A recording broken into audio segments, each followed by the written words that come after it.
ሰላም ጤና ይስጥልን። ሙያ ፖድካስት መተናል። እንደተለመደው እንግዲህ ሙያ ፖድካስት የተለያዩ ሳይኮሎጂካል ፋክቶችን ቲፖችን ስንሰጣችሁ ነበር። ዛሬ ማክሰኞ ነው፣ እንዲሁም ሰኔ 30 ነው። ሰኔ 30 ደግሞ በጣም ለብዙዎቻችን ብዙ ሚሞሪ ያለው የተለያየ ቀን ነው። ለአንዳንዶች በጣም ዲስአፖይንትመንት ወይንም ደግሞ በጣም ደስ የሚላቸውም ይኖራሉ።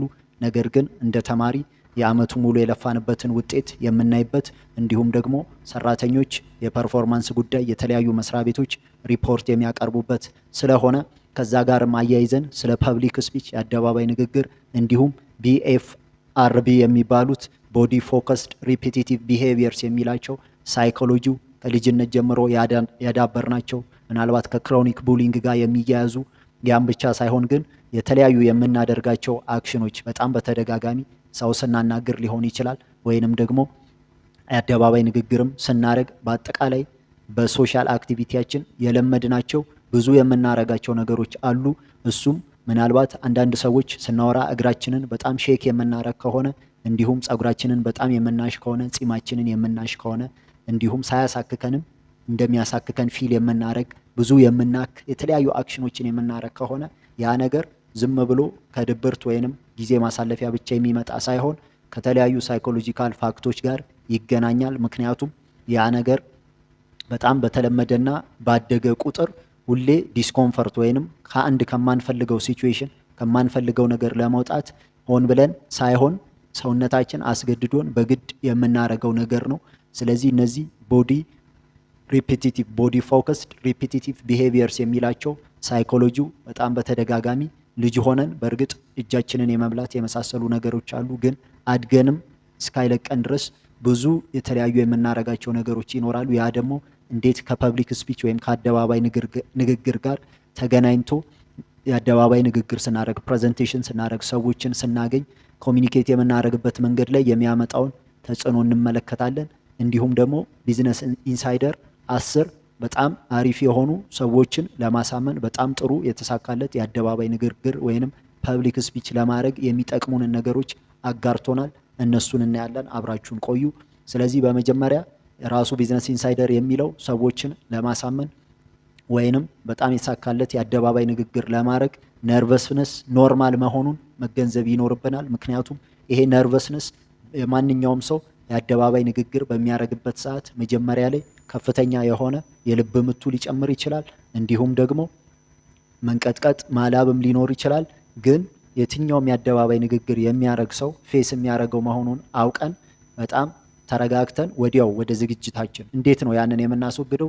በጣም በከፍተኛ ሁኔታ በመዘጋጀት ስንዘጋጅ ያ የተዘጋጀንበት ነገርን ስናቀርብ ወዲያው ነርቨስነሱ ስለሚለቀን ህርት ቢታችንም ወደ ኖርማል ስለሚመለስ መጀመሪያ ነርቨስ የምንሆነውን ነገር አምነን መቀበልና ያንን በጥሩ ሁኔታ ሪያክት ማድረግ አለብን እንጂ ነርቨስ ስለሆንን ብቻ the whole presentation ይበላሻል ማለት አይደለም። ስለዚህ አደባባይ ንግግር ላይ መጀመሪያ ነርቨስነስን አምኖ መቀበልና ወዲያው ወደ ተዘጋጀንበት ኮሜንተሪ በመግባት አሪፍ ንግግር ማድረግ እንችላለን።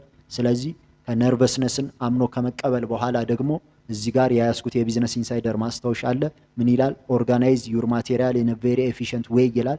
ያም ማለት ያንን የአደባባይ ንግግር ስናቀርብ የተለያዩ የምንጠቀምባቸው ላፕቶፓችን ሊሆን ይችላል ወይም የምንጠቀምበት ብዕር ወይም ፖይንተር ሊሆን ይችላል። እሱን የምናስቀምጥበት መንገድ በተሳካለት ሁኔታ መሆን አለበት ለኛ ለአጠቃቀም እንዲመቸን። ካልሆነ ግን እዛ ጋር በምናሳየው መደናቀጥ እነዛን እቃዎች በመፈለግ ሁኔታ ውስጥ ኦዲየንሱ የሚያሳየን ሪያክሽን ስላለ ያ ሪያክሽን ደግሞ መልሶ እኛ ላይ ትልቅ ጫና ስለሚፈጥር ያ ጫና ተመልሶ እኛን ነርቨስ ያደርገናል። ስለዚህ እነዚህ ነገሮች በጣም ወሳኝ ናቸው። ቢዝነስ ኢንሳይደር የትኛውንም የተሳካለ ንግግር ለማድረግ ሰዎች ቢጠቀምባቸው ይሳካላቸዋል ብሎ የሚያስበው ነው።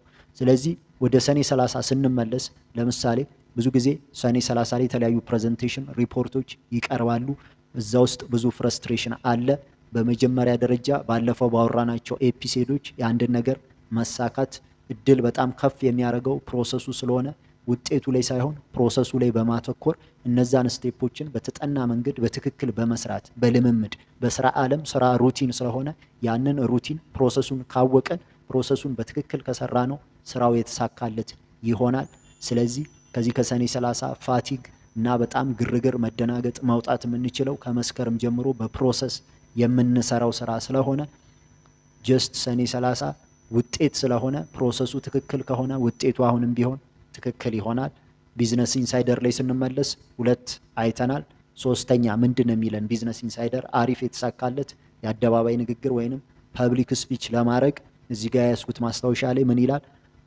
ዋች ዩር ፊድባክ ማለትም ዋች ፎር ፊድባክ ኦፍ ዘ ኦዲየንስ፣ የኦዲየንሱን ፊድባክ ማየት አለብን። ምክንያቱም ልክ እኔ እንደዚህ እንደማዋራችሁ ይሄ ላይቭ አይደለም። ነገር ግን ላይቭ ፕሬዘንቴሽን ቀጥታ ለተመልካች ስታቀርቡ ሰዎች ያዩዋቸዋል። እናንተም እነሱን በደንብ ማየትና አይ ቱ አይ ኮንታክት ኪፕ ማድረግ። ምክንያቱም ምናልባት ፕሬዘንቴሽኑ ደብሯቸው ሲያዛጉ ወይንም ሌላ ነገር ሲሰሩ ትመለከታላችሁ። ስለዚህ ፕሬዘንቴሽናችሁን ማስተካከል፣ አሪፍ ኢንተረስቲንግ የሆነ ነገር እነሱ የሚወዱት ነገር በማንሳት መለሳችሁ የእነሱን ትኩረት ማግኘት ስለምትችሉ ላይቭ ማቅረብ በራሱ የኦዲየንሱን ሪያክሽን ቀጥታ ስለማታዩት አንድ እድል ነው። ያንን ደግሞ በተለያየ መንገድ መለማመድ ትችላላችሁ።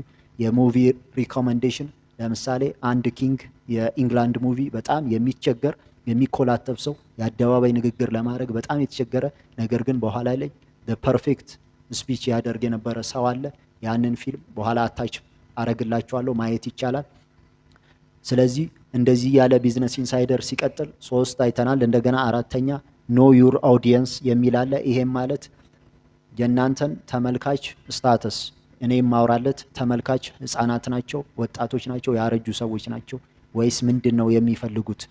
እነሱ የሚወዱት ሙቪ ነው፣ ኳስ ነው፣ ምንድን ነው? መጀመሪያ ላይ ምን ባወራ የእነሱን አቴንሽን ግራም ማድረግ ይችላለሁ። ያም ማለት ስለምታቀርቡት ነገር በቂ ኢንፎርሜሽን ብቻ መያዛችሁ አይጠቅማችሁም። ነገር ግን ስለምታቀርቡለት ሰው ወይንም ስለተመልካቹ ኢንፎርሜሽን ያ ሰው የሚወደውን የሚጠላውን በጣም ሴንሲቲቭ የሆነውን የእሱን እይታ መጀመሪያ በማንሳት አቴንሽኑን እንድታገኙ ኦዲየንሳችሁን ማወቅ በጣም ከናንተ የሚጠበቅ ነገር ነው ማለት ነው። እንደዚህ ያለ ሲቀጥል ምን ይላል? እንደገና አሁንም ሌት ዩር ፐርሰናሊቲ ካም ስሩ። ያም ማለት ራሳችሁን መሆን በጣም ወሳኝ ነገር ነው። ራሳችሁን መሆን ኖ ማተር ዋት፣ ራሳችሁን ከሆናችሁ እንደናንተ አይነት ሰው ሁሌም ስለሚኖር ራስን መሆንና በራሳችሁ መንገድ ፕሬዘንቴሽንን ማቅረብ በራሱ ኦዲየንሱ እንዲወደው ያደርጋል። ምክንያቱም በሳይኮሎጂ በጣም ብዙ የምንጨነቅባቸው ምናልባትም ከ80 ከ90% በላይ የማይደርሱ ነገሮች ነገር ግን እኛ ይደርሱ ብለን የምናስባቸው። ምክንያቱም ቀደም ክሮኒክ ቡሊንግ ብያለሁ። ከፍተኛ የሆነ ጫና ስናድግ በነበረብን ኮሜንተሪ እኔ እንደዚህ ማድረግ አልችልም፣ ሰው እንደዚህ ይለኛል፣ እንደዚህ ነው ይለኛል፣ መልኬ እንደዚህ ነው የሚለው አስተሳሰብ ወጥታችሁ ሁሌም ቢሆን ሰዎች እንደናንተ ሰው ስለሆኑ የእናንተን ሰዋዊነት ስለሚቀበሉ ፐርሰናሊቲ ራሳችሁን መሆን በጣም ወሳኝ ነው ማለት ነው። ስለዚህ ራሳችሁን በመሆን በራሳችሁ እይታ ነገር ግን ኢንተረስቲንግ በሆነ በተጠና መንገድ ለኦዲየንስ የምትፈልጉን ሀሳብ ማቅረብ ትችላላችሁ ማለት ነው። ስለዚህ ራስን መሆን አንዱ በጣም ወሳኝ ነገር ነው የአደባባይ ንግግር ወይንም ፐብሊክ ስፒች ስናረግ። 6ኛ እንደገና ዩዝ ሂውመር ይላል። ይሄም ማለት ቀልዶችን ተጠቀሙ፣ ኮሚክ የሆኑ ፋክቶችን እንደገና ያ ኦዲየንስ ሊወዳቸው የሚችሉ የተለያዩ ኮንሴፕቶችን በማንሳት የዛን ሰው ኢንተረስት መያዝ ትችላላችሁ። አንዴ ሰው ፎከሱን ወይንም ኢንተረስት አቴንሽኑን ከያዛችሁ በኋላ የእናንተን መልእክት ማስተላለፍ ቀላል ስለሚሆን ሁል ጊዜም ቢሆን መጀመሪያ ሴንስ ኦፍ ሂውመር ዓለም ላይም በጣም ኦራተር የሚባሉ በአንድ ስፒች ብዙ የሚከፈላቸው ሰዎች ላይክ ባራክ ኦባማ በጣም ኦራተርና ሰዎችን ማሳመን የሚችሉ ነገር ግን ቀልደኛ ጀስት ቀልዶችን እያነሱ የተለያዩ ነገሮችን ማውራት የሚችሉ ስለሆኑ ኢዚ ጎይንግ መሆን፣ ነገሮችን በቀላሉ ነገር ማቅረብ መቻል፣ ቀልድ የተወሰኑ መጠቀም፣ የተመጠነ ነገር በዛው ልክ መሴጃችንን ማስተላለፍ በጣም ወሳኝ ነው ማለት ነው። ስለዚህ እነዚህን ፋክቶች ተጠቀሙባቸው፣ ምክንያቱም የተጠኑ ሰዎችን ለማሳመን የሚጠቅሙ ነገሮች ስለሆኑ። ስለዚህ እንደዚህ እያለን አሁንም ስንቀጥል ዶንት ሪድ አለስ ኢት ኢዝ ቬሪ ነሰሰሪ የሚለው አለ ቢዝነስ ኢንሳይደር። ያ ምንድን ነው እንግዲህ አሁን እኔ ልክ እንደዚህ እንደማቀርብላችሁ ማስታወሻ ይዣለሁ፣ ነገር ግን ቀጥታ አላነበውም። ማስታወሻ መያዝ ኦዲዮ ቪዥዋል ላፕቶፕም ቢሆን ምንም ቢሆን መጠቀም ይቻላል፣ ፕሮጀክተር መጠቀም ይቻላል። ነገር ግን ቀጥታ ፕሬዘንቴሽኖችን ማንበብ ኦዲየንስ ወይንም ተመልካቹ በጣም እንዲሰላች የሚያደርጉ ነገሮች ናቸው። ምክንያቱም ብዙ ጊዜ ግዴታ ካልሆነ ለምሳሌ ኢናጉሬሽን፣ ይሄ በዓለ ሲመቶች ላይ በጣም የተጠኑ ንግግሮች ስለሚቀርቡ እነሱን ማንበብ ልንገደድ እንችላለን። ከዛ ውጪ ያሉት ግን ከንባብ ይልቅ በሚረዱን ፕሬዘንቴሽኖቹን በሚረዱ ማቴሪያሎች በመጠቀም የራሳችንን ንግግር የነዛ ንግግሮች ኢንተርናላይዝ እያደረገን በጣም በተደጋጋሚ ልምምድ ማቅረብ እንጂ ስናነበው ተመልካቾች የመሰላቸት እድላቸው ከፍተኛ ነው። ይሄም እንግዲህ በጣም ብዙ ንግግሮች እንደማይደመጡ ይታወቃል፣ ምክንያቱም በንባብ ስለሆኑ። ስለዚህ ከንባብ ይልቅ አይ ቱ አይ ኮሚኒኬት እያደረግን ሰዎችን አሪፍ ሀሳብ እያነሳን የእኛን ሀሳብ ወደ እነሱ ማጋባት እንችላለን። ግዴታ ማንበብ አይጠበቅብንም ማለት ነው። ስለዚህ ይሄም አንዱ ሀሳብ ነው። ኦልሞስት ከ8 የሚሆነው አይተናል። ስንቀጥል ምን ይላል? ግራብ the audience attention within 15 seconds I mean up to 30 seconds የሚል ሀሳብ አለው። ይሄም ምንድነው? በ30 ሰከንድ ውስጥ የምታወሩለትን ተመልካች ኢንቴንሽኑን፣ ሀሳቡን፣ ጭንቅላቱን ለመቆጣጠር መሞከር አለባችሁ ከናንተ ጋር እንዲሆን። ምክንያቱም በ30 ሰከንድ ውስጥ የዛን ሰው ሀሳብ ከያዛችሁ በኋላ የምትፈልጉትን ሜሴጅ ዴሊቨር ማድረግ ትችላላችሁ። ስለዚህ የመጀመሪያዋ 30 ሰከንዶች የትኛውንም ንግግር ስትጀምሩ ስትከፍቱ በጣም ወሳኝ ነች። የመጀመሪያዋን 30 ሰከንድ በጣም ኢንተረስቲንግ ነገር፣ በጣም የተለየ ነገር በመናገር የኦዲየንስ የተመልካቹን ምልከታ ወዲያው መያዝ መቆጣጠር አለባችሁ። እንዲሁም የመጀመሪያዋ 30 ሰከንድ ብቻ ሳትሆን የመጨረሻው መዝጊያ ንግግርም ሁሌ ብዙ ጊዜ ኮት የመደረግ እድል ስላለው ወሳኝ ነች። ስለዚህ በጣም ኢንተረስቲንግ በሆነ ጥሩ በሆነ የመጀመሪያ 30 ሰከንድ ንግግር እና ደግሞ የመጨረሻ የመዝጊያ ንግግር ተጠቅማችሁ በጣም አሪፍ ስፒች ኦራተር የሆነ ማስተላለፍ ትችላላችሁ።